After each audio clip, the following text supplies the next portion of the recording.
بسم الله الرحمن الرحيم. إلى حضرة النبي سيدنا محمد صلى الله عليه وسلم وآله الكرام وأصحابه الأنظار وإلى مشايخنا والمسلمين أجمعين، خصوصا إلى والدينا وأولادنا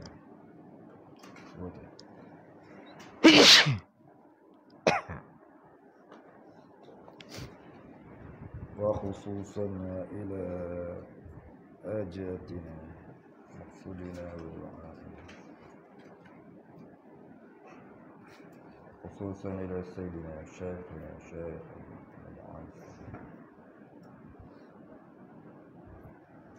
وأصولهم وفروعهم ومن ينتسب إليهم أجمعين.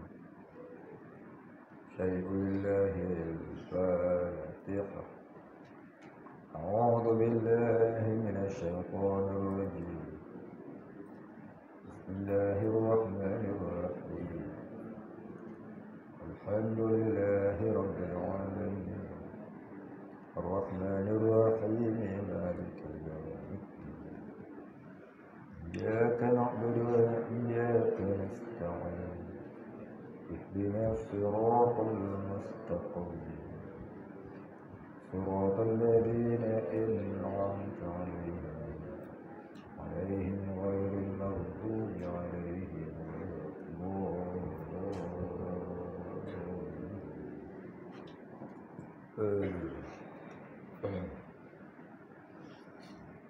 الحمد لله رب العالمين، الصلاة والسلام على أشرف الأنبياء والمرسلين وعلى آله وصحبه أجمعين. رب اشرح لي صدري ويسر لي أمري واحلل عقدة من لساني يفقهوا قولي. ولا علم لنا إلا ما علمتنا إنك أنت العليم الحكيم. رضينا بالله ربا وبالإسلام دينا وبمحمد نبيا ورسولا. اللهم اجعلنا من المتقين آمين يا رب العالمين. بسم الله الرحمن الرحيم. قال المصنف والمؤلف رحمه الله تعالى ونفعنا به وبعلومه وبركاته آمين يا رب العالمين.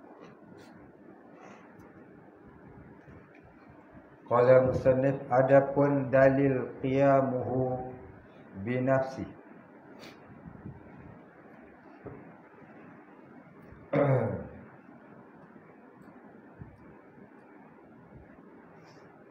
Apa makna qiyamuhu binafsi?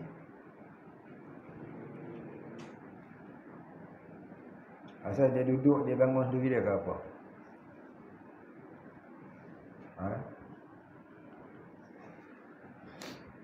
Ramai orang salah faham mengenai qiyamuhu binafsi. Cukup ramai. Dia faham Allah berdiri dengan sendiri itu dengan makna Allah Ta'ala tak berhajat kepada penolong di dalam segala perbuatannya. Ramai orang faham macam ni. Qiyamuhu binafsi maknanya berdiri dengan sendiri, iaitu Allah tak berhajat kepada penolong di dalam segala perbuatan dan pekerjaannya. Maka fahaman begini ni salah. Fahaman yang begini pada makna qiyamuhu binafsi adalah salah.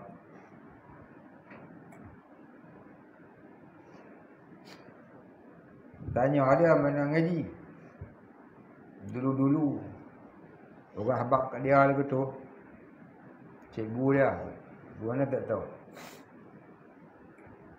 Jadi siapa yang faham qiyamuhu binafsi itu macam tu, tolong tukar kepahaman. Tu salah faham. Ya, salah faham.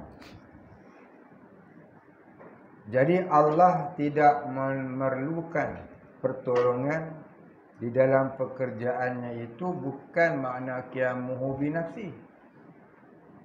Iaitu ialah makna wahdaniyah pada af'al.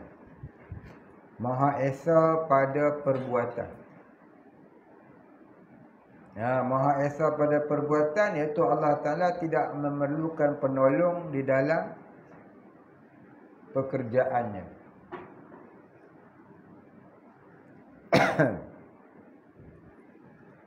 Jadi apa makna qiyamuhu binafsi? Qiyamuhu binafsi itu ialah bermakna Allah itu wujud, tidak berhajat kepada yang menjadikan dirinya.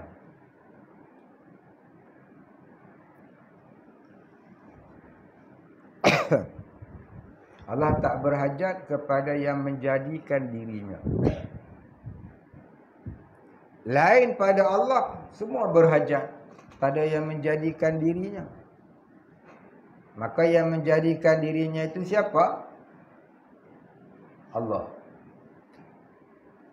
Lain pada Allah tu semua berhajat pada menjadikan dirinya. Maka yang menjadikan dirinya itu ialah Allah. Allah tidak berhajat kepada yang menjadikan dirinya.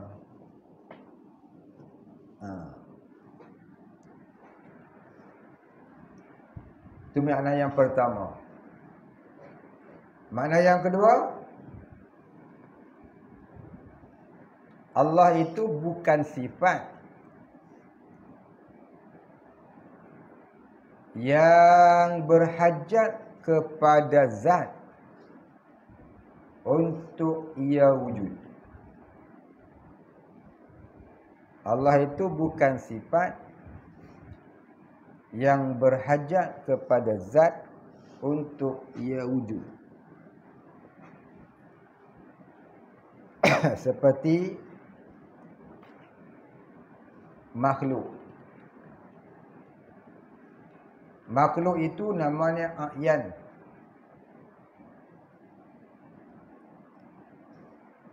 Diri makhluk itu namanya a'yan. Diri makhluk itu namanya a'yan. Dan pada diri makhluk itu ada yang menumpang padanya. Yang menumpang padanya namanya arad. Seperti bentuk bulat yang menumpang pada bola. Diri bola a'yan. Bulat yang menumpang pada diri bola itu arad. Jadi antara a'yan dan arad saling tidak berpisah. Saling tidak bercerai-berai. Ada arad, ada a'yan. Ada a'yan, ada arad. Maka dikenal sesuatu a'yan, dipandang, ditilik, dilihat pada aradnya. Maka arad itu sentiasa berubah-ubah. Siapa yang mengubahkannya? Allah. Baik. Itu yang kedua. Qiyamuhu binafsi yang ketiga maknanya apa? Sekalian makhluk berhajat kepada Allah.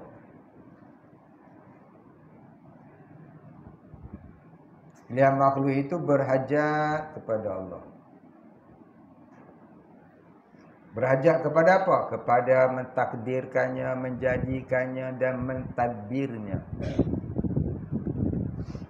Ya, sekalian makhluk itu berhajat kepada mentakdirkannya, mentadbirkannya.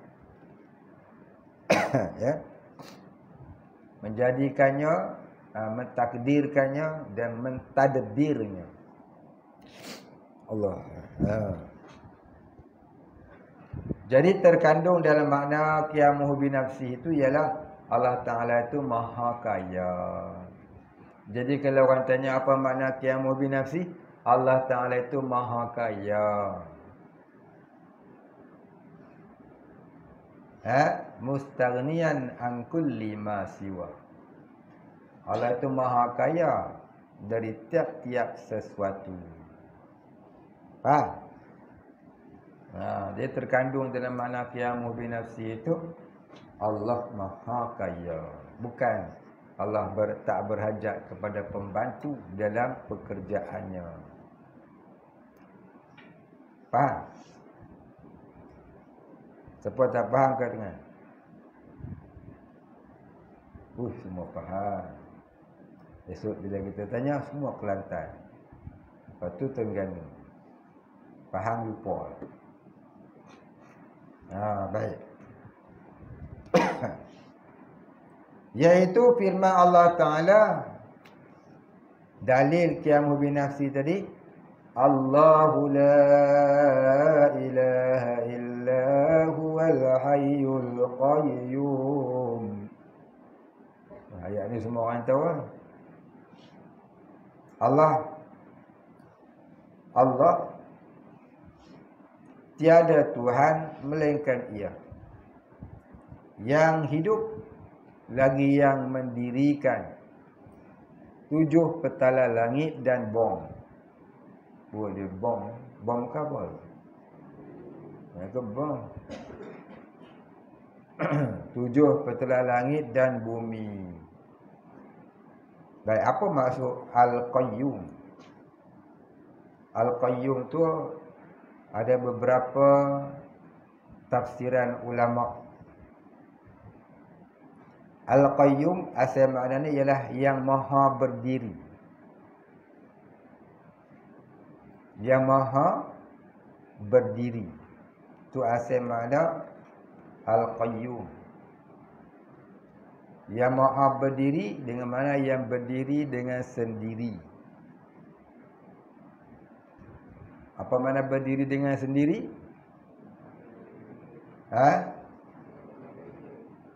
Orang tertawa dah tengok. Yang maha kaya. Ya, yang maha kaya. Yang 3 makna saya sebut tadi. Ada juga yang memberi pengertian qayyum itu ialah Tuhan yang maha berjaga, yang tidak tidur-tidur. Maksudnya yang tak pernah lalai di dalam pekerjaannya.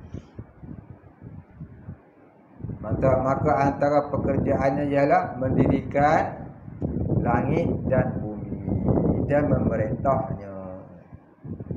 Baik, habis.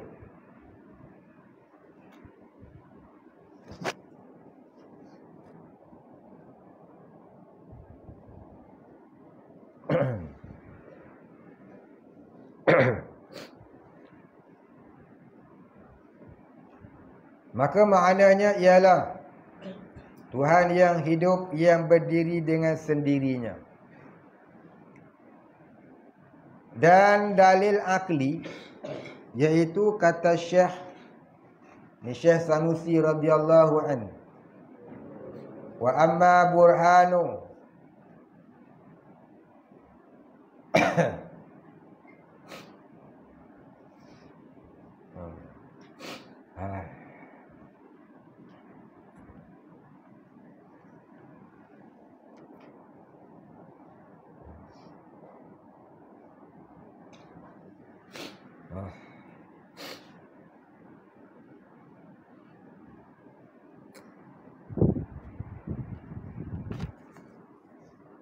banyak soalan dia.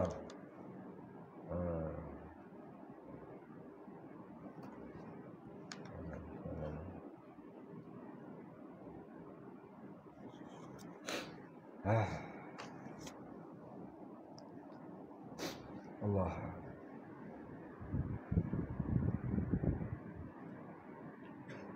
Wa amma burhanu wujudi qiyamuhu ta'ala binafsihi. apa fali'annahu law ihtaja ila mahallin lakana sifatan was-sifatu la tattasifu bisifatil ma'ani walal ma'nawiyati wa maulana jalla wa azza yajibu ittisafuhu bihima walaysa bisifatin walau ihtaju ila mukhassisin lakana hadithan kaifa wa qad qama al-burhanu ala wujubi qiyamihi ta'ala wa baqaihi.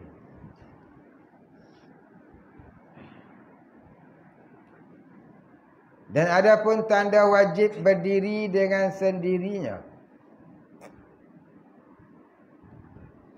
Ni siapa yang dah lupa buat amal burhanu wujud? Kat tengah siapa dah lupa? Semua ingat. Semua ingat? Dia baca? Siapa nak baca? Dah cakap buku dah mau. Dan adapun tanda wajib berdiri dengan sendirinya, yakni dengan zatnya, maka kerana bahawasanya jikalau berkehendak ia kepada zat. Ni kalaulah Allah Ta'ala itu sifat yang berkehendak kepada zat. Ni pada makna yang kedua saya bagi tadi ni.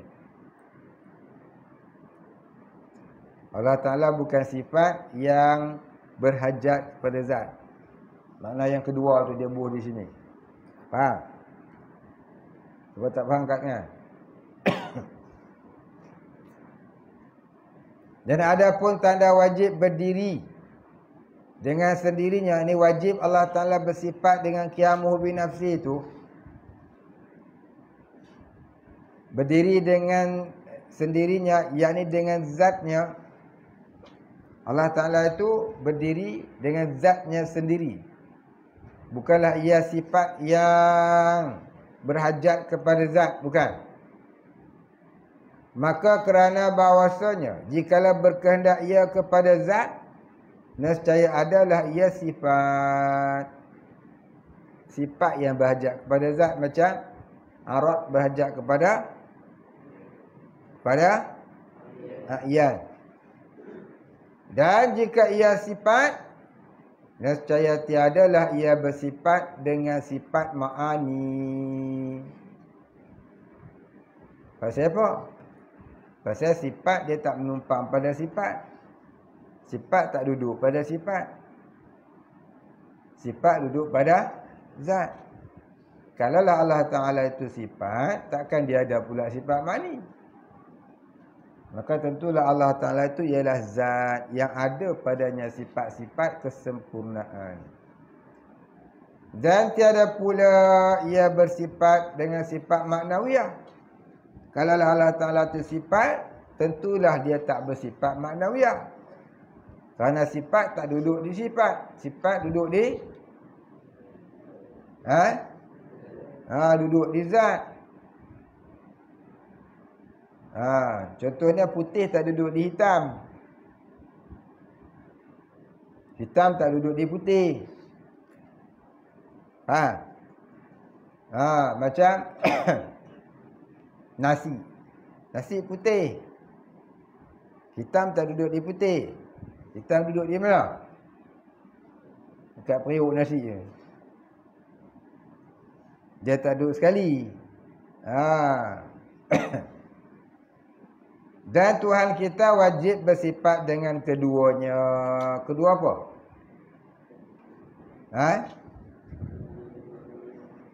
Apa dah?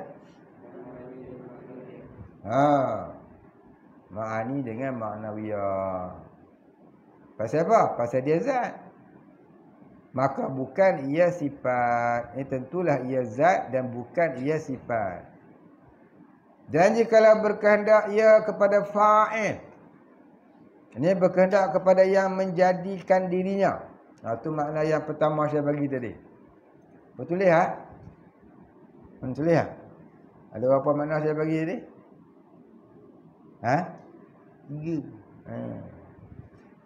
Kalaulah berhajat kepada yang menjadikan dirinya, fa'il itu bahasa apa?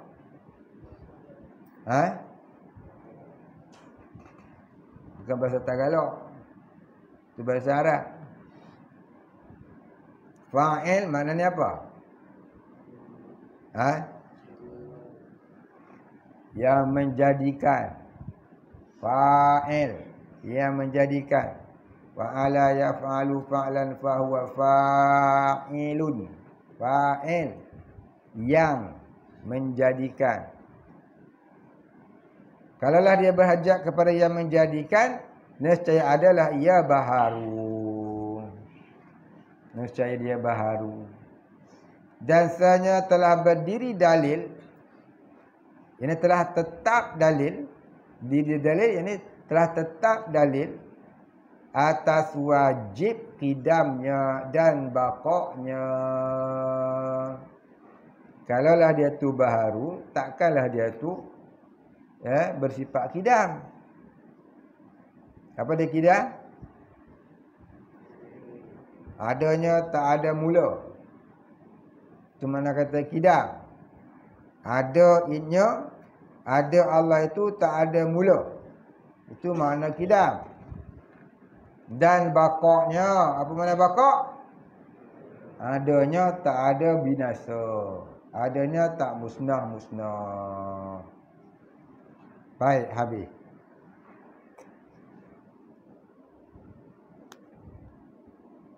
Dan adapun dalil wahdaniyah.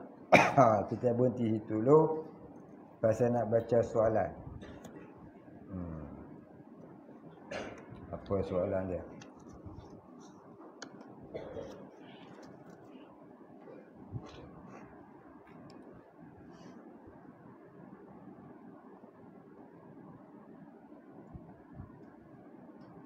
Apakah perbezaan di antara subutiyah dan wujudiyah pada istilah?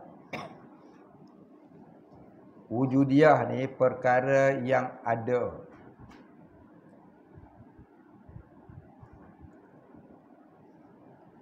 Yang boleh nampak dengan mata kepala. Itu kata wujudiyah.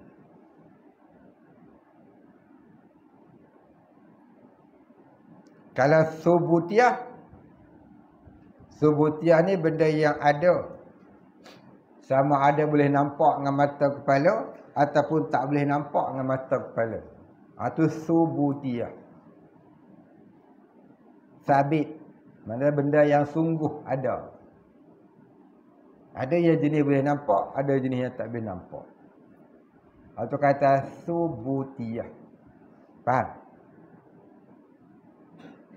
Kalau hal, benda yang boleh faham saja.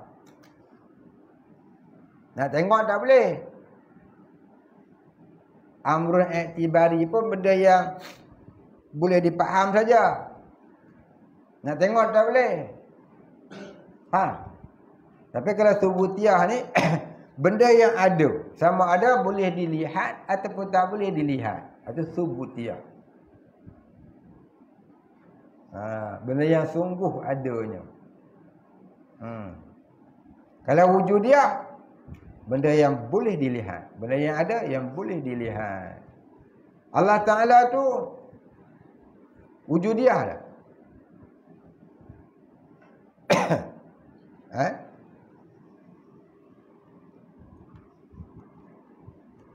Allah Ta'ala wujudiyah. Dah. Oh dah kata apa? Geleng kepala. Allah Ta'ala tu wujudiyah. Tak nak tajam. Nama apa sifat dia wujud? Tentulah wujud. Bolehkah dilihat? Boleh. Allah boleh dilihat. Allah boleh dilihat tak? Allah boleh dilihat. Tapi kenapa kita tak dapat lihat?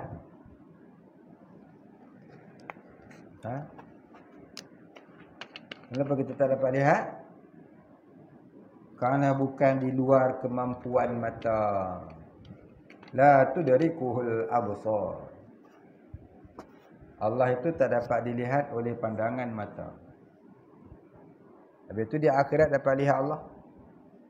Dapat lihat Allah bukan dengan mata, tapi dengan seluruh tubuh. Bismillahirrahmanirrahim.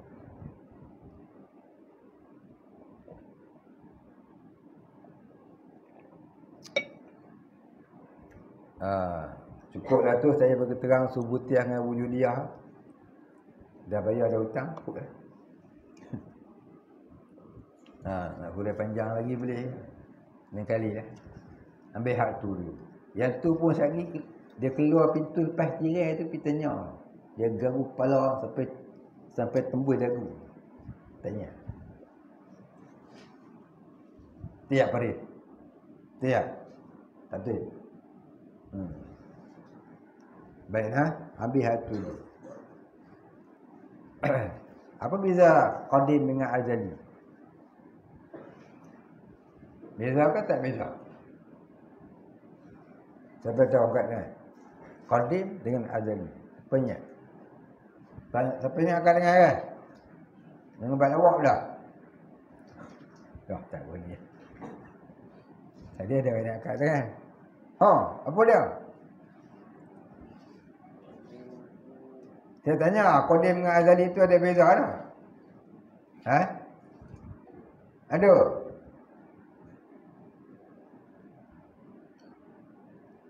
Syahmi kata ada. Ada lain jawapan? Salah? Angkat tangan saya nak tanya. Ingat tak ingat? Saya cerita banyak kali lah. La ilaha illallah tu saya kata. No? Tapi tanya soalan dia jauh. Lepas-lepas lupa habis.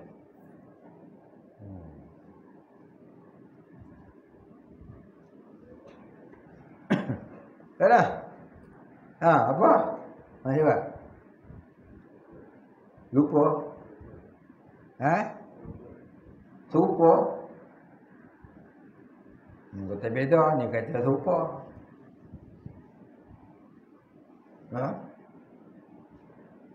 Tu jawab betul-betul. Beza kan serupa. Ada kata beza, ada kata serupa. Betul-betul. Siapa nak jawab pula dah? Seorang kata beza, seorang kata betul.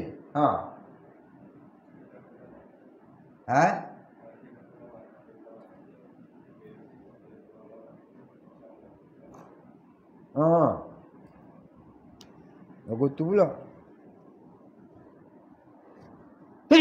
Alhamdulillah. Dia kata khilaf ulama pula. Ada kata beza, ada kata serupa. Kamu sudah. Seorang kata beza, seorang kata serupa, seorang kata khilaf. Siapa nak jawab weh? Nak tengok siapa paling tepat ni. Okey. Salah. Lupa habis ah? Makan kepala kambing ke makan kepala ayam pun ni? Dia selalu makan hlui kan makan kepala orang. Lupa habis. Siapa nak jawab? Tu masalah dia.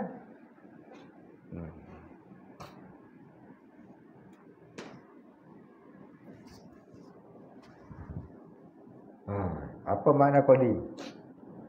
Siapa nak jawab apa makna qadim? Makna dia. Loh. Qadim dia tahu.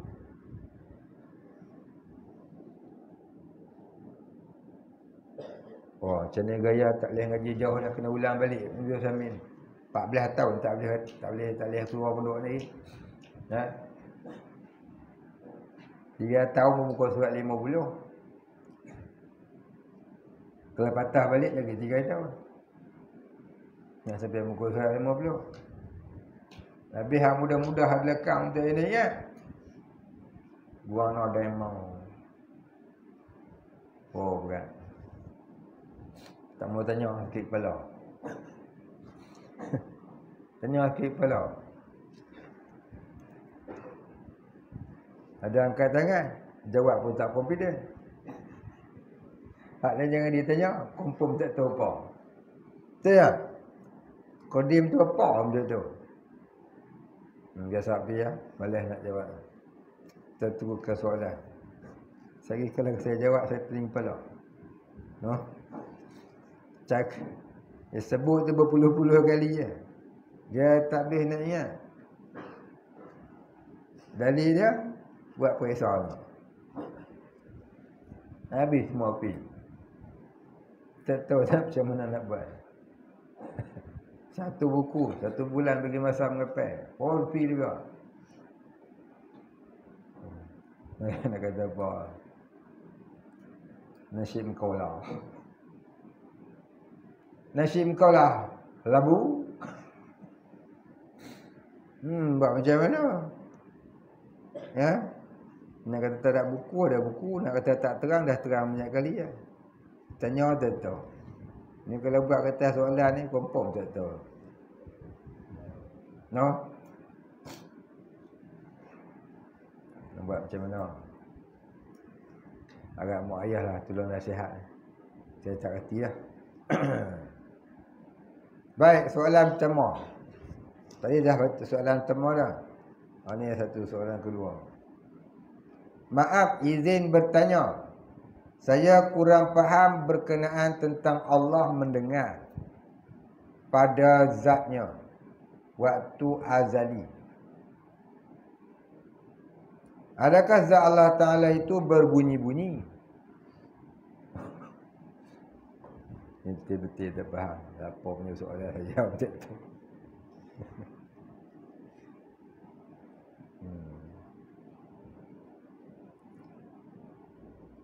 Dia punya soalan tak clear. Dengar molek ha? Dengar molek ni. Saya tak faham tak ni soalan ni. Dia tanya ni. Saya kurang faham berkenaan tentang Allah mendengar pada zatnya waktu azali.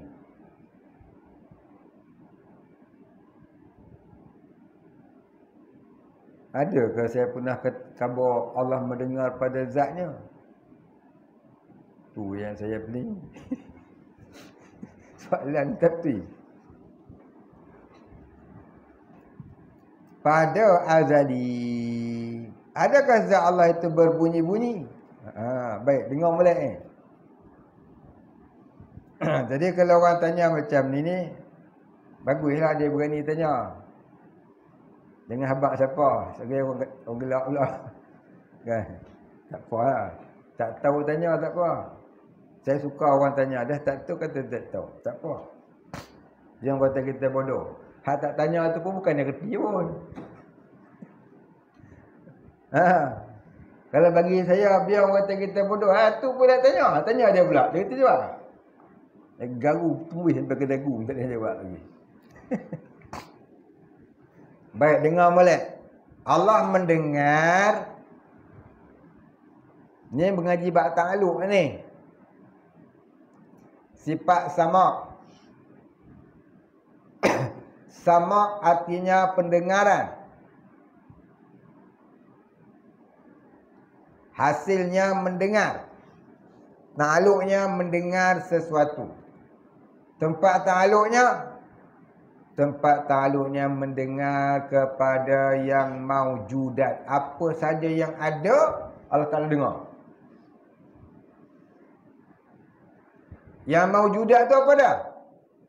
Ada 2. Satu, wajibul wujud, iaitu Allah. Yang 2, jaizul wujud, iaitu selain Allah. Perkara makhluk ni semua nama jaizul wujud. Jadi Allah mendengar kepada dirinya dan mendengar kepada sekalian makhluk-makhluknya. Faham tak? Baik. Allah mendengar kepada dirinya. Allah mendengar pada dirinya. Dengar macam mana? Baik. Allah mendengar ni tak macam kita mendengar. Kita mendengar hanya kepada berbunyi. Tapi Allah mendengar bukan hanya kepada yang berbunyi. Warna pun Allah dengar. Kamu bercakap dalam hati pun Allah dengar. Kamu fikir dalam pemikiran akal kamu pun Allah Ta'ala dengar. Allah bukan dengar hanya kepada yang berbunyi, tapi Allah dengar kepada apa saja. Apa yang ada di alam semua Allah Ta'ala dengar. Berbunyikah, tak berbunyikah? Ya? Maksud tak berbunyi itu apa dia? Kepada warna. Dan kepada apa saja. Kepada rasa lidah. Pedas, manis, masin.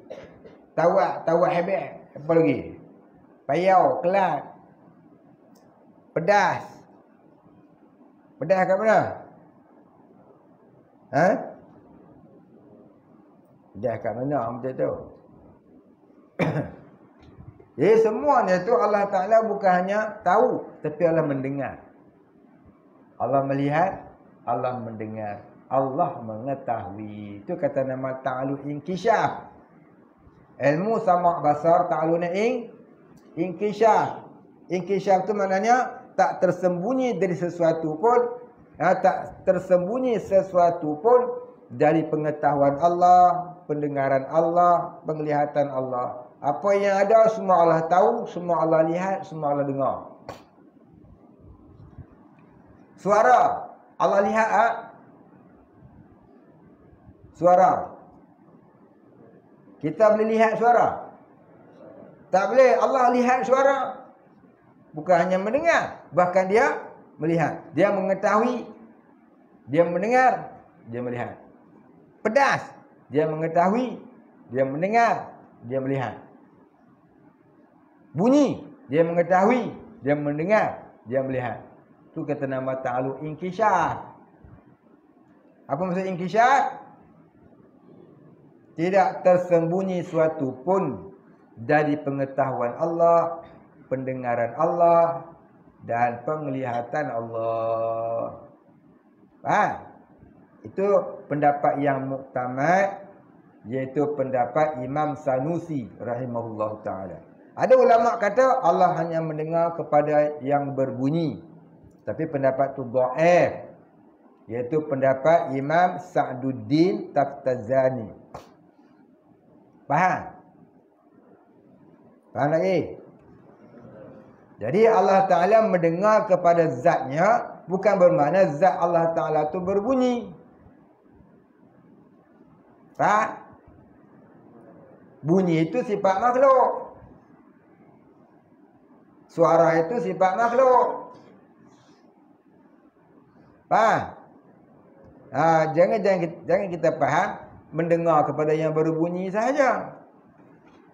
Jadi kalau dah faham, pada warna pun Allah kena dengar. Ya?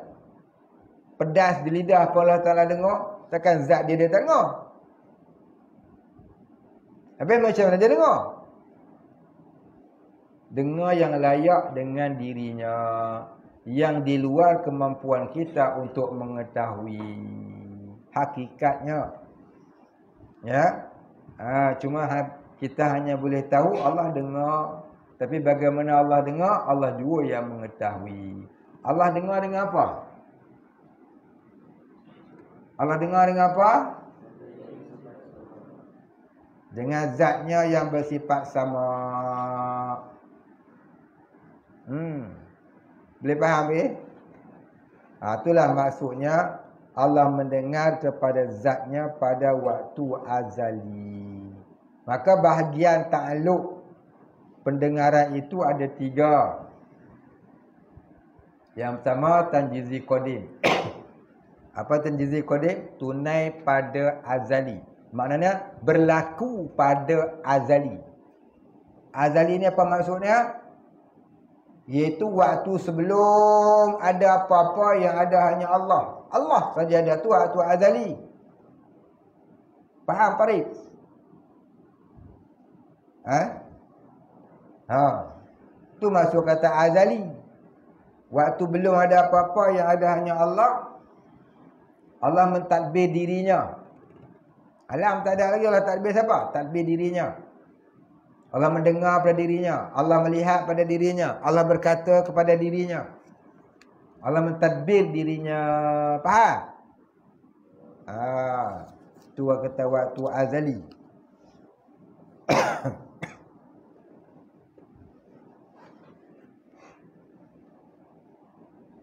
Habis lah. Maka tu masuk tanjizi qadim.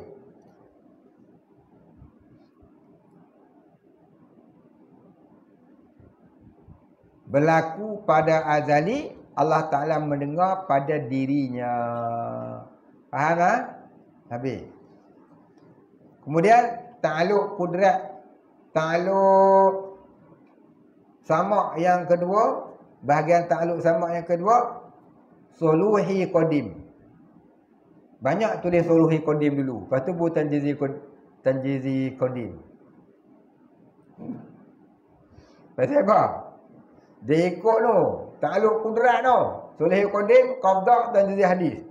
Jadi dia buat suluhi qadim dulu. Ta'aluk kudrat sahaja, mula-mulanya suluhi qadim. Lepas tu qabdah. Lepas tu tanjizi hadis. Tapi sama' dan basar dan kalam, tanjizi qadim dulu. Iaitu Allah Ta'ala mendengar kepada dirinya dulu. Allah Ta'ala mendengar pada dirinya masa azali. Allah Ta'ala melihat pada dirinya masa azali. Allah Ta'ala berkata kepada dirinya masa azali. Faham? Masa tu ada makhluk ada lagi? Belum ada makhluk. Boleh tak Allah Ta'ala nak berkata kepada makhluk? Boleh. Kata tak lagi? Belum. Maka bolehnya Allah nak berkata kepada makhluk tapi belum berkata. Itu namanya suluhi qadim. Suluhi qadim maknanya bolehnya Allah nak berkata pada makhluk pada waktu azali. Tapi belum lagi. Pasal apa? Makhluk belum dijadikan. Tu kata bolehnya. Tu mari suluhi qadim nombor 2. Faham? Ramai yang tulis suluhi qadim juga satu. Jadi ta'aluk, bahagian ta'aluk sama basar kalam, nombor 1 tanjizi qadim, nombor 2 suluhi qadim. Nombor 3 baru tanjizi hadis. Pasal apa? Bila Allah jadikan makhluk, Allah memandang kepada makhluk. Bila Allah jadi makhluk, Allah mendengar kepada makhluk. Bila Allah menjadikan makhluk, Allah berkata kepada makhluk. Allah berkata pada makhluk tu bukannya baharu, tidak. Tu kena faham. Allah berkata tu pada azali. Maksud tanjizi qadim tu ialah, tanjizi hadis tu ialah Allah menyatakan kalamnya yang qadim. Allah menyatakan kalamnya yang qadim kepada makhluknya. Bukan baru bercakap, bukan baru berkata dah. Faham? Kalam tu dah ada pada azali dah. Kalam Allah mana dulu kemudian, mana melalui masa dia dah. Kalam Allah tidak ada dulu, tidak ada kemudian. Kalam Allah tidak melalui masa. Kalam Allah tak duduk dalam masa. Maka bila dikatakan Allah berkata kepada sekian-sekian, itu Allah Ta'ala menyatakan kalamnya yang qadim. Macam Allah berfirman kepada Nabi Musa tu. Di mana?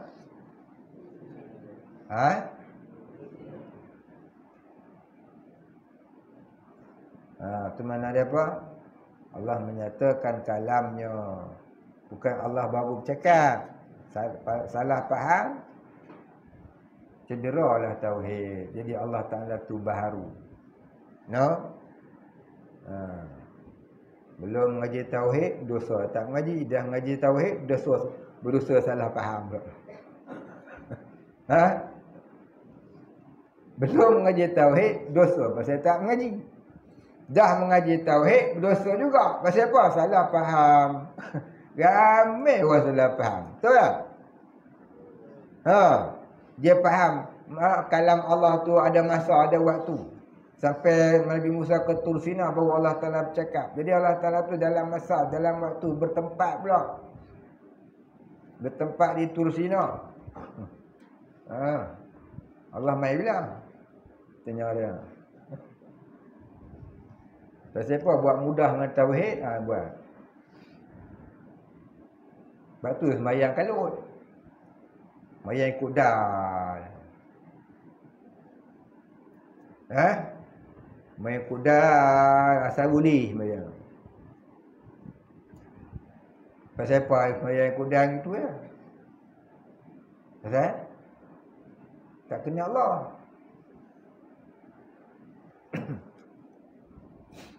Baik.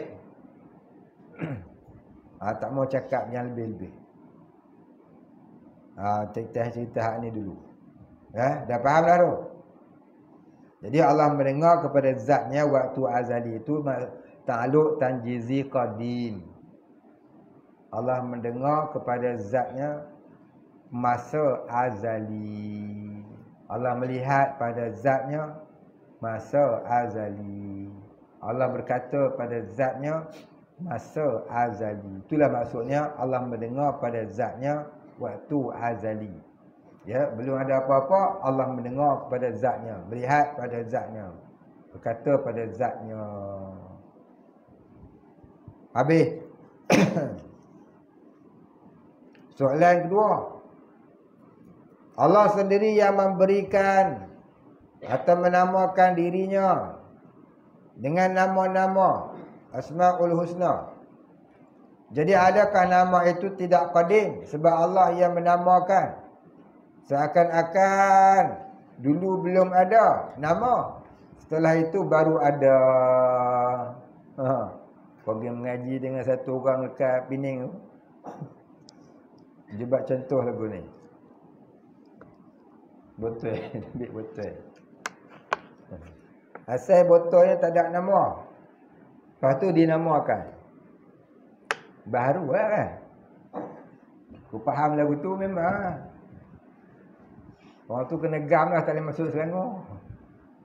Terkenal dia. Mengajar kita hikam. Kenal nak buat dia ramai kat sini. Bismillah saya tak tahu Selangor ramai. Allah menamakan dirinya. Asal Allah Ta'ala tak ada nama. Lepas tu Allah Ta'ala menamakan dirinya Allah. Asal tak ada nama. Maka buat lagu tu, kau faham lagu tu. Ini orang tak faham apa itu pengertian kitab tasawuf. La ta'yin, ta'yin awal, ta'yin tsani. Dia tak faham yang tu, dia membeza-bezakan Allah yang qadim. Silap mengaji, syirik lah tu juga. Iyazubillah. Allah menyatakan. Jadi maksud kata Allah menamakan tu, Allah menamakan dirinya bagi pengetahuan sekalian makhluknya. Adapun nama Allah itu qadim lagi azali.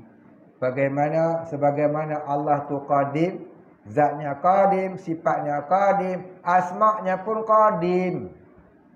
Bukan baru dinamakan. Macam budak baru lahir itu baru dinamakan, bukan. Mula Allah tak jadikan makhluk, yang ada hanyalah makhluk Allah. Kemudian Allah nyatakan kepada makhluk yang namanya begian. Kita kata kemudian itu atas dasar tak boleh nak cakap serentak sekaligus. Maka kita cakap dah kemudian. Bukan kemudian tu dengan makna lepas tu. Bukan dengan makna dulunya tak ada, lepas tu baru ada.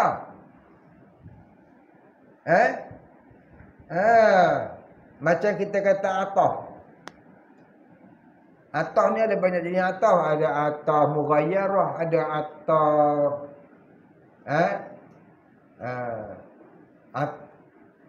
ataf bayan. Kalau atas bayan tu lepasnya apa?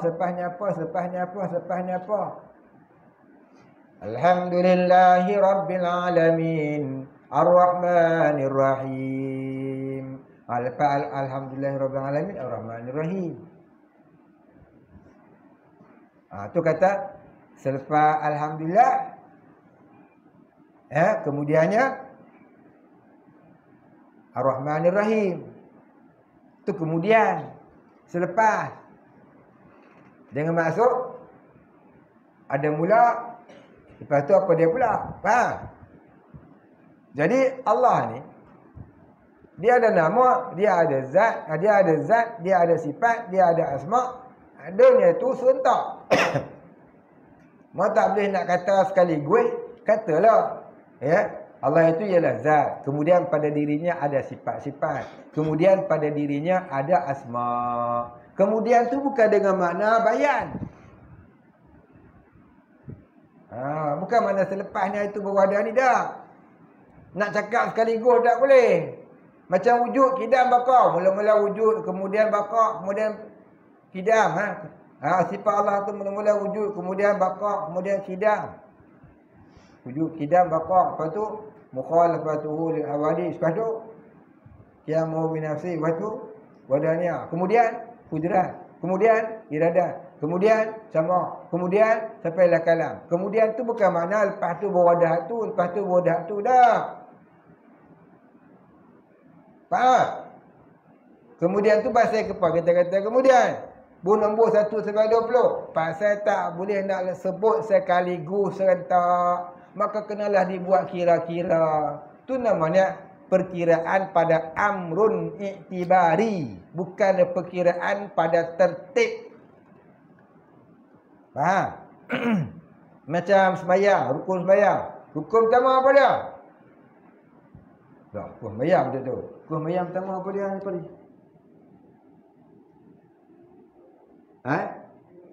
Niat sebi. Ya kan bagi salam. Lepas niat apa dah? Beri tegak. Lepas tu takbiratul ihram. Lepas tu Fatihah. Boleh tak Fatihah dulu? Bismillahirrahmanirrahim. Saja aku sembahyang pada insya.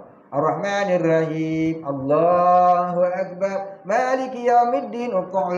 Boleh aku suka-suka hang ya. Campur aku suka sembahyang. Boleh buat apa tu? Boleh tak? Pasal apa? Pasal itu rukun. Kena buat dengan tertib. Satu persatu tu kata tertib. Rukun ni perkara peraturan yang wajib dituruti satu persatu. Tu namanya tertib. Tapi kalau kita bincang sifat 20, mula-mula kita sebut wujud, lepas tu kita sebut kalam, boleh tak? Lepas tu sebut kudrat, boleh tak? Lepas tu kaunuhu mutakaliman. Lepas tu kidam. Boleh tak? Boleh pasal apa? Pasal sifat-sifat tu ada di zat Allah, bukannya secara tertib, ada serentak sekaligus. Cuma dibuat perkiraan untuk apa? Untuk kita faham, sebab tak boleh nak sebut serentak. Tu kata perkiraan pada amrun i'tibari. Tapi kalau sembahyang, rukun sembahyang, itu perkiraan pada tertibnya. Faham? Itulah maksud kata Allah menamakan dirinya itu. Allah Ta'ala menyatakan namanya. Allah Ta'ala menyatakan namanya pada ta'yun tsani. Tu bab tasawuf. Tak ni pening. Yang muhbi nafsi tak tahu. Kidam bak. Qadir dengan azali tak tahu. Kita tanya ada yang jauh-jauh. Tak apa lah tanya saya jawab lah kan. Bagus juga dia tanya dulu pasal apa? Pasal ada orang meja, asal Allah Ta'ala tak ada nama. Lepas tu Allah Ta'ala buh nama ada Allah. Sudah. So, kau tu tak boleh masuk Selangor. Negang. Sahabat awal dah dulu. Jaga-jaga orang ni. Malah lama sungguh. Lama-lama dia kata apa? Saya jumpa Allah. Allah tu macam perempuan cantik. Oh, cantik sungguh Allah. Dah aku. Kalau lama-lama aku. Lama tak boleh mari sini ya. Sahabat lama ada orang hadir ikut dia tu. Lama jumpa kan. Orang nak mengaji tasawuf ke, tauhid ke. No dulu 68 akan hidup iman tu dulu hang faham. Faham yang tu dulu. Hang tak faham tu hang ngaji tasawuf jadi syirik. Tahu dah. Sebab itulah ulama-ulama dulu suruh mengaji tauhid dulu. Cerdik. Ni dah apa yang ngaji tasawuf tinggi-tinggi tu. La ta'yun sani, ta'yun awal, ta'yun sani. Lalah apa tak ketahuan. Lah kawan tu jadi apa? Tuhan ngajak tasawuf tu. Menyokong Cina.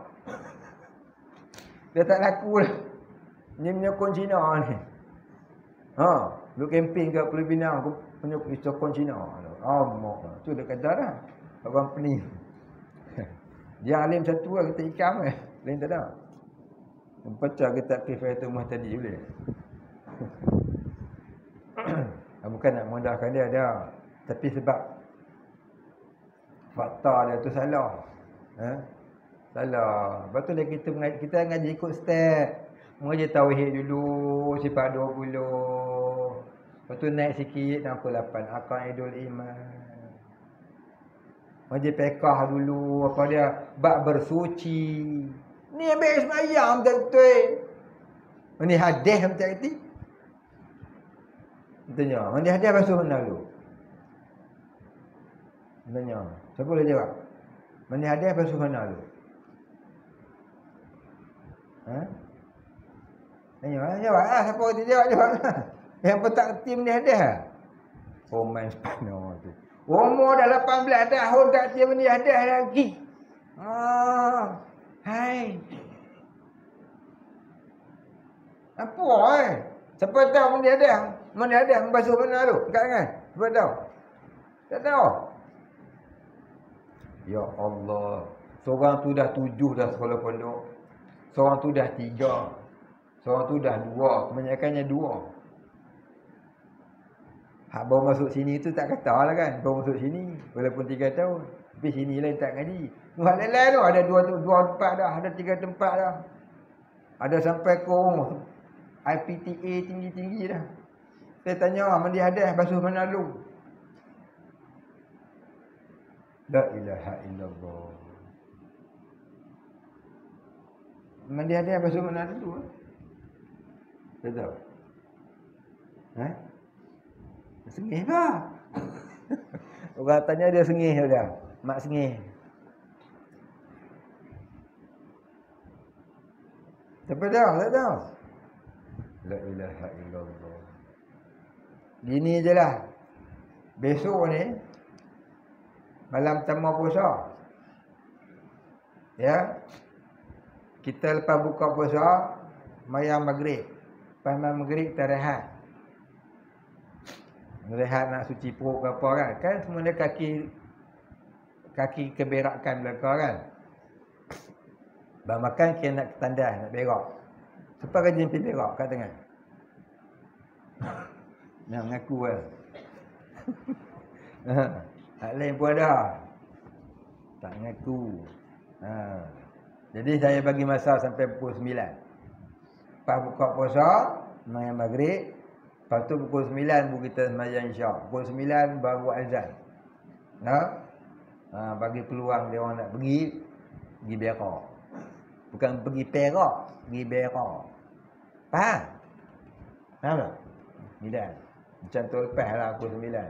Pergi peluang pergi lepas berak. Lepas main isyak, main terawih. Lepas main terawih, kita buat main witir. Lepas main witir, kita buat kuliah. Kuliah kita baca kitab Kifayatul Muhtadi bab puasa. Sebab apa?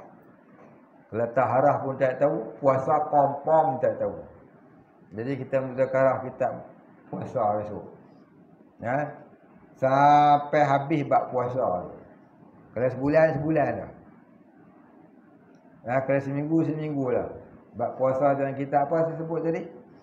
Kitab apa? Balik. Kita apa? Ha? Apa? Sebutlah betul. Tak bayar. Kibaya. Apa kibaya? Kita ingat nama kita. Hari-hari dia pegang ni. Kitab Kifayatul Muhtadi. Bab puasa daripada awal kita baca. Lepas tu kita seling sikit bab taharah. Taharah muda tahu, masya-Allah. Mandi hadis muda tu macam mana bukan mandi hadis ni. Aduh. Dulu kan masa saya ikut almarhum tok guru saya. Hari tu ada majlis zikir dengan almarhum Tuan Syekh Haji Isa Ansarullah di rumah Kak Mahang. Ramai orang pergi, termasuklah Syekh Rashid tu. Syekh Rashid tu dah tempat tanya dia. Ada satu hamba Allah tu, tiba-tiba dia datang kat saya. Rashid pun dah tu. Tanya ustaz, dia tanya. Pak Tih suruh mai jumpa ustaz. Pasal apa? Saya nak ambil tarekat. Tapi Pak Tih kata mandi hadis tak tahu macam mana nak ambil tarekat. Jadi dia suruh saya jumpa ustaz. Saya nak Rashid. Saya pun terpelengok. Pasal Pak Tih suruh dia main tanya saya. Dia tua pada saya. Hari ni saya pun ingat balik. Kalau orang tua pun tak kerti main aja, tambah apa no? Kena sebiji. No? Betul tak? Sebab kita betul kat ni. Oh, tak kata betul. Salah. Kalau aku tu kena, besok kita baca bab taharah kali dengan bab puasa. No? Oh, bukan. Saya pun terpelengok macam mana nak buat takkan lah. Ya, kok cik ni tak kerti mandi hadis. Susah juga mandi hadis kan. Baik. Fatih ni dia kadang-kadang tu bukan betul yang Pak dia kata tu, simbolik dia. Simbolik dia, kinayah orang-orang lagu tu. Kita kena faham maksud dia. Takkan tua tak kerti mandi hadis kan. Hadis apa tu tak tahu. Hadis ni ada dua, ada tiga jenis hadis. Hadis ni ada tiga jenis hadis. Hadas jasad, hadas qalbu, hadas ruh. Tiga-tiga tu suci, baru ni alam sir. Hadis apa saya tak tahu, Fatih Mutabak. No? Tak mau cerita hak tu sambung hak ni pula tu Aduh tu. Ni hadis pun tak tahu macam mana. Habis tu kalau keluar air macam mana mandi? Kalau keluar air duit tu, mandi dah guna. Dia tak kerti lah kau?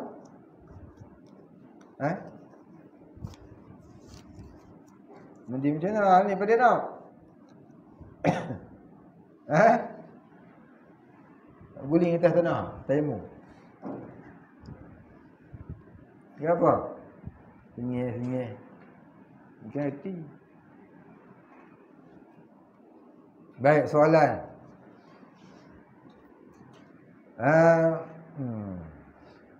Soalan tak berkaitan tajuk. Bolehkah beritahu apakah syarat-syarat untuk menjadi amil zakat? Oh, baik. Syarat-syarat untuk menjadi amil zakat ialah pergi daftarkan nama anda di pejabat zakat negeri. Itulah syarat dia. Kalau dia bagi kelulusan, ya silakan. Ya. Itulah syarat dia. Kalau kau kutip zakat, tak dapat kelulusan pejabat zakat, nanti naya ke dalam. Orang raya kat rumah, kau raya kat dalam. Jangan dapat main. Kutip zakat, tak dapat pengesahan daripada pusat zakat, ke dalam dah. Jadi cara dia, pergi ambil lesen untuk kutip zakat di pejabat zakat negeri. Itulah caranya. Lain tak ada lah. Lain tak ada. Itulah cara dia. Nanti dia akan kabarlah syarat dia apa. Di antaranya di tempat tuan. Ya.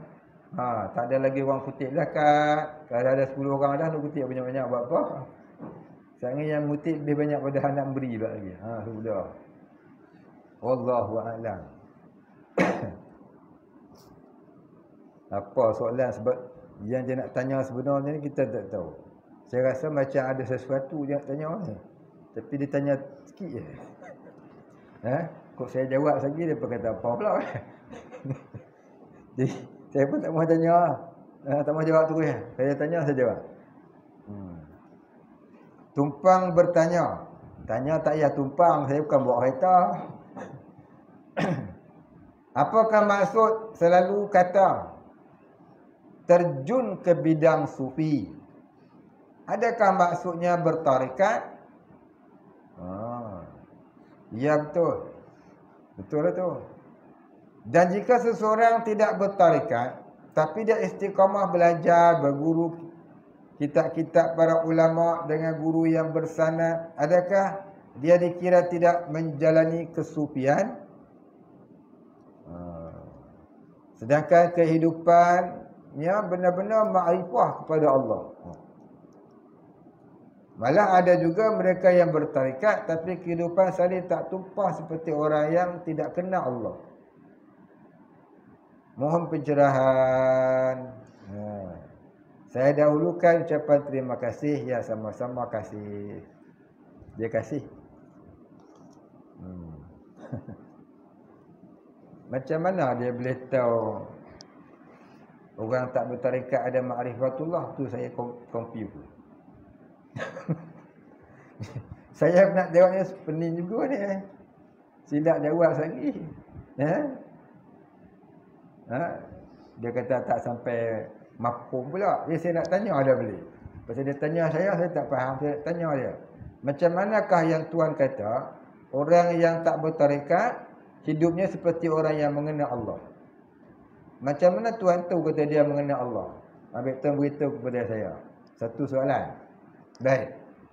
Yang kedua, Tuan kata bertarikat ni kalau tak ada, soalan kedua, kadang-kadang Tuan kata kadang-kadang orang tarikat tu macam orang tak mengenal Allah. Macam mana yang dimaksudkan dengan kata tak mengenal Allah tu pula? Tadi Tuan kata satu mengenal Allah, satu tak mengenal Allah. Apakah dia maksudkan dengan tak mengenal Allah? Maksud Tuhan tu dengan orang tarikat yang tak mengenal Allah. Yang tu saya tak faham. Buat contoh dia. Dan yang ketiga, ini ada 3 masalah ni. Bolehkah kalau tak bertarikat tapi kita duduk mengaji dan beramal, kita belajar kitab-kitab dari para ulama yang guru yang bersanad? Baik. Menuntut ilmu itu jalan pertama. Menuntut ilmu itu jalan pertama untuk ma'rifatullah. Tapi untuk ma'rifatullah, hendaklah ilmu yang kita belajar tadi dipraktikkan di dalam kesufian. Tidak boleh hidup terhenti di atas ilmu semata.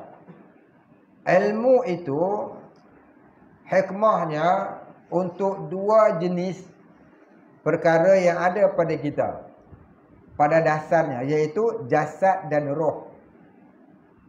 Ya, ilmu itu untuk jasad. Perjalanan kerohanian itu untuk roh. Perjalanan kerohanian itulah yang dinamakan kesufian. Kesufian tidak boleh digerakkan, ataupun kita kata roh itu tak boleh digerakkan, melainkan ada guru kerohanian yang dinamakan mursyid. Menuntut ilmu saja dia akan terhenti di atas ilmu. Maka dia tidak boleh menjelajah ke alam-alam rabbaniyah, alam ruhaniyah. Dia ibaratnya kita beli tiket nak naik kapal terbang. Kita pergilah airport, pegang tiket yang tunjuk dekat kapal terbang. Adakah kita boleh naik kapal terbang? Tak ada jawapan. Adakah boleh kita naik kapal terbang? Dah lah, pegang tiket, tengok. Pegang sambil tengok kapal terbang. Akhirnya kapal terbang tu terbang, tiket pun terbang. Apa yang boleh? Boleh tengok kapal terbang dengan tengok tiket. Orang naik kapal terbang sampai ke destinasi. Tengok pasal apa? Beli tiket tak naik kapal terbang. Jadi apa? Binasa diri sendiri. Yang dimaksudkan dengan al-ilmu bila amalin kasyajari bila thamarin. Yang tu lah. Ilmu tanpa amal macam pokok tak berbuah. Beli tiket tak naik kapal terbang. Jadi macam apa? Jadi macam tadi ya, beli tiket tak naik kapal terbang. Jadi apa? Jadi rugi lah. Duit habis beli 3,000 tiket tengok. Adakah engkau dikatakan penumpang pesawat? Dah, dikatakan apa? Dikatakan apa? Penonton sajalah. Jadi kalau kau nak naik pesawat nak rasa macam mana? Kau kena terjun ke bawah sana, landasan tu, pergi naik kapal terbang. Ni tak mau dia takut kapal terbang jatuh dalam laut. Takut jatuh dalam lautan India macam MH370, mampu aku tak balik gitu. Dia menakut-nakutkan diri dia sendiri. Akhirnya tiket dia pun terlepas, kapal terbang pun terlepas. Kawan dah pergi England dah. Siap balik buat bini baru je. Mak Saleh dua-dua. Betul? Contoh dah lagu tu lah. Contoh dah nak faham. Begitulah ilmu tadi. Ilmu tu ibarat tiket sahaja. Kalau kita tak terjun ke bidang sufi, maka umpama kau tengok tiket je lah, tengok. Boleh apa? Lepas tu belakang, aku tiket. Padahal orang dah pergi mana-mana. Dia duduk belakang dengan tiket dia lagi. Gila. Sebab tu dalam kitab Pelita Penuntut, dia kata apa? Setelah menuntut ilmu, hendaklah terjun ke bidang sufi. Agar ilmu itu dapat diamali di bawah bimbingan guru yang mursyid, supaya tidak tersia-sia, supaya tak terhenti di atas ilmu. Boleh faham? Maka ma'rifatullah itu bukan kajian kita. Ma'rifatullah itu bukan tilikan kita. Ma'rifah itu bukan tilikan manusia. Ma'rifah itu ialah tilikan Allah. Allah juga yang tahu orang ni ada ma'rifah ke tak ada. Bukan kita yang boleh senang-senang bubuh. Oh, dia tu ada ma'rifatullah. Tu ma'rifatullah 4-3 orang. No, tu tak tiba. Ada pelakang. Dia tu second class. Ma'rifatullah juga. Kau nak jadi apa? Boleh bubuh apa nama?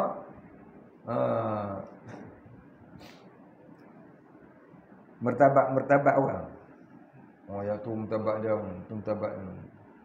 Tidur. Program cakap tidur paling gelas betul. Sejam. Tak sampai hari. 1,5 jam. Tidurlah. Tanya dia tahu. Ma'rifah bukan tilikan manusia. Ma'rifah itu tilikan Allah. Kita mana tahu hati orang? Kita mana tahu hati orang? Bahkan terkadang orang yang ma'rifah tu yang sampai darjah kewalian, Allah lakonkan dia macam orang gila.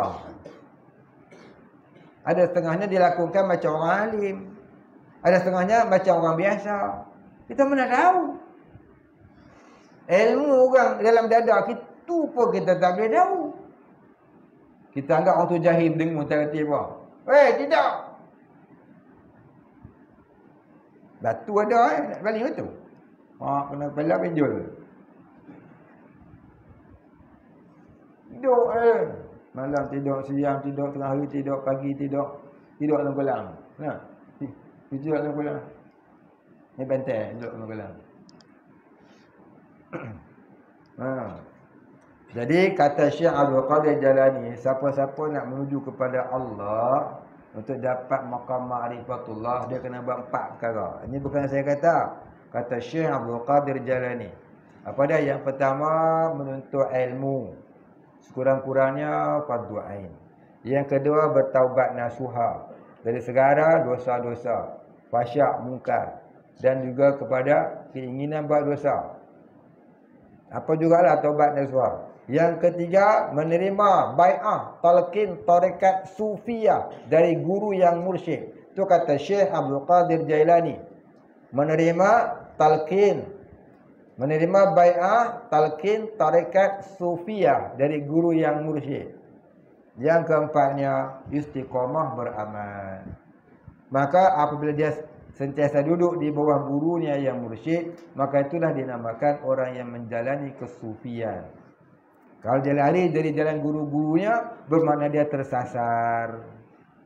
Walaupun gurunya mursyid, tapi dia selalu lari dari jalan guru, maka dia jadi tersasar.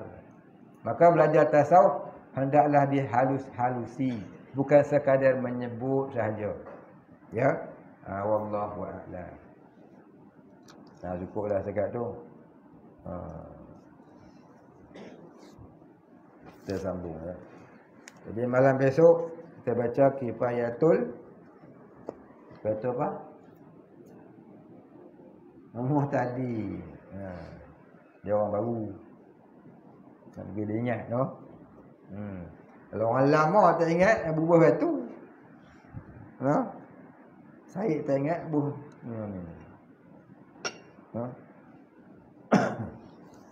Wallahu a'lam. Al-Fatihah. A'udzu billahi minasyaitonir rajim.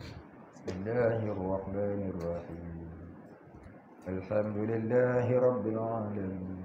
Ar-Rahmanir Rahim. Maliki yaumiddin.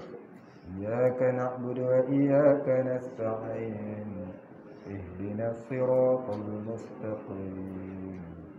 Siratal ladzina an'amta 'alaihim ghairil maghdubi 'alaihim waladdallin. Bismillahirrahmanirrahim. Alhamdulillahi rabbil alamin. Wassallallahu ala sayyidina Muhammad wa ala alihi wa sahbihi ajma'in. Allahumma ighfir lana dhunubana warhamna wa antal ghafurur rahim. Allahumma ighfir lana dhunubana wa liwalidina warhamhum kama rabbayana shighara. Wa limashayikhina wa lilmuslimina ajma'in. برحمتك يا أرحم الراحمين. اللهم نور قلوبنا بنور معرفتك يا فتاح يا رزاق. افتح لنا فتحا قريبا فتحته على أنبيائك وأوليائك وعبادك الصالحين. صلى الله على سيدنا محمد وعلى آله وصحبه أجمعين. سبحان ربك رب العزة عما يصفون. سلام على المرسلين والحمد لله رب العالمين.